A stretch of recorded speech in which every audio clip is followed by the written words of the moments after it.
আসসালামু আলাইকুম বন্ধুরা, রাজু ভাই বিনোদন টিম থেকে সবাইকে জানাই ভালোবাসা ও বিরাম। আগিয়ে বলি, কেউ অধৈর্য হবেন না। যে ব্যক্তি এখন ধৈর্য ধরতে পারে সে খুব শীঘ্রই সফলতা আনতে পারে। এটা মেনে কাজ করবে যারা, এই প্ল্যাটফর্মে সফল হতে পারবে তারা।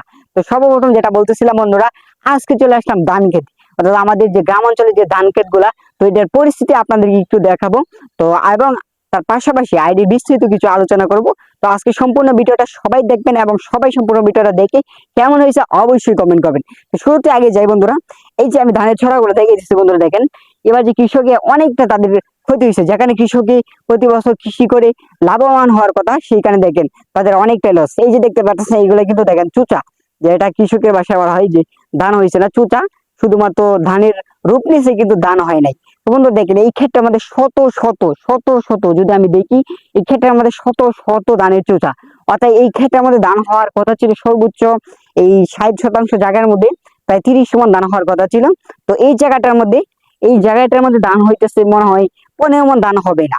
আর একটাই কারণ বন্ধুরা, যে এবার কৃষি অনেকটা ক্ষতি হয়েছে। যারা কৃষক তারাই কিন্তু এটা বিষয়টা জানে। তো আমরা আসলে যারা কৃষি করি না অবশ্যই জানি না।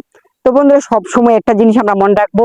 আর দেখেন বন্ধুরা, আরেকটা জিনিস দেখাই, দেখেন এই যে আমার পাশের যে ক্ষেতটা, তো এই ক্ষেতটার মধ্যে দেখেন মানে অনেকটা চুচা কম আসছে, কিন্তু পাতলা পাতলা। কিন্তু জাস্ট আমি এই যে ক্ষেতটা দেখাইতেছি, দেখেন এই ক্ষেত আমাদের সব থেকে বেশি। তো আবার যদি আমি পাশে যে আরেকটা ক্ষেত, তো এই ক্ষেতটাতে যাই বন্ধুরা। আগেই বলি বন্ধুরা, কেউ অধৈর্য হবেন না, ধৈর্য ধরবেন। ধৈর্য ধরলে সব সময় সব প্রতিটা জায়গায় আপনারা এগিয়ে যেতে পারবেন। তো আমি আরেকটা ক্ষেত দেখাই, দাঁড়ান। তো দেখেন বন্ধু, এই যে ক্ষেতটা দেখতেছেন, দেখেন ওইটার মধ্যে কিন্তু অনেকটা চুচা কম, অর্থাৎ এটা আমাদের ধান বেশি। মানে এই যে পাশে যে ক্ষেতটা দেখেন বন্ধুরা, এই ক্ষেতটার মধ্যে কিন্তু অনেক চোষা। দেখেন দেখেন মানে এতটুকু হয়েছে যে দেখেন সাদা চোচা দেখা যায় না। দেখেন ধান খেতের যে একটা রূপ, দেখেন অনেক যে সুন্দর হওয়ার কথা ছিল, সেখানে কৃষকে অনেকটা মাইর খাইছি।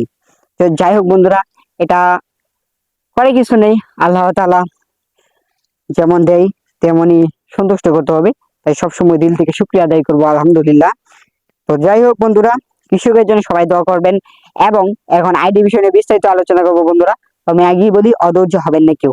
তো বন্ধুরা দেখেন, এই যে কৃষক এই ক্ষেতগুলো লাগাইছে, দেখেন এখান থেকে যখন ধানটি কেটে নেবে, কৃষকের মনটা আনন্দে উল্লাস হয়ে যাবে, তাদের মনটা ভরে যাবে আনন্দে। ঠিক তেমনি বন্ধুরা, আমরা যারা ফেসবুকে কাজ করতেছি, অবশ্যই আমরা যারা ফেসবুকে কাজ করতেছি, আমি তাদেরকে বলতেছি, এই যে দেখেন তারা ধান কাটানোর পরে যখন বাড়িতে নিয়ে উঠাবে, তখন তাদের মনটা আনন্দ উল্লাসে ভরাবে। ঠিক তেমনি আমরা যারা ফেসবুকে নিয়মিত কাজ করতেছি, অর্থাৎ ফেসবুকে সোনার হরিণ যেটাকে বলা হয় কন্টেন্ট মনিটাইজেশন সেটআপ, এটা যখন আমরা পেয়ে যাবো এবং ফেসবুক থেকে আর্নিং করতে পারবো, ঠিক সেই সময় আমাদের মনটা আনন্দে উল্লাসে ভরে যাবে বন্ধুরা। এটাই সত্য। সব সময় আমরা সবার পাশে থাকবো এবং সবার পাশে থেকে সবাই এগিয়ে যাবো বন্ধুরা। এটাই আমাদের লক্ষ্য, এটাই আমাদের প্রত্যাশা। তো বন্ধুরা, যাই হোক, রাজু ভাই বিনোদন টিম থেকে সবসময় সবার জন্য থাকবে ভালোবাসা এবং অবিরাম। এবং আমরা যারা বিভিন্ন প্ল্যাটফর্মে কাজ করতেছি বন্ধু, তাদেরকে বলি সবসময় আমরা ধৈর্য ধরবো, কারণ আল্লাহ তাআলা ধৈর্যশীল ব্যক্তিকে সবসময় পছন্দ করি। তো শুভ দুপুর সবাইকে। এখন বাজে প্রায় 1টা। তো রোদের মধ্যে সবাইকে ভিডিওটা করলাম। তো সম্পূর্ণ ভিডিওটা এতক্ষণ ধৈর্য ধরে দেখার জন্য সবাইকে রইল ভালোবাসা অবিরাম বন্ধুরা। তো সবাই কেমন আছে বন্ধুরা, অবশ্যই কমেন্ট করবেন। এবং রাজু ভাই বিনোদন টিম থেকে সবসময় ভালো ভালো কন্টেন্ট, বিনোদন কন্টেন্ট পাবেন ইনশাআল্লাহ।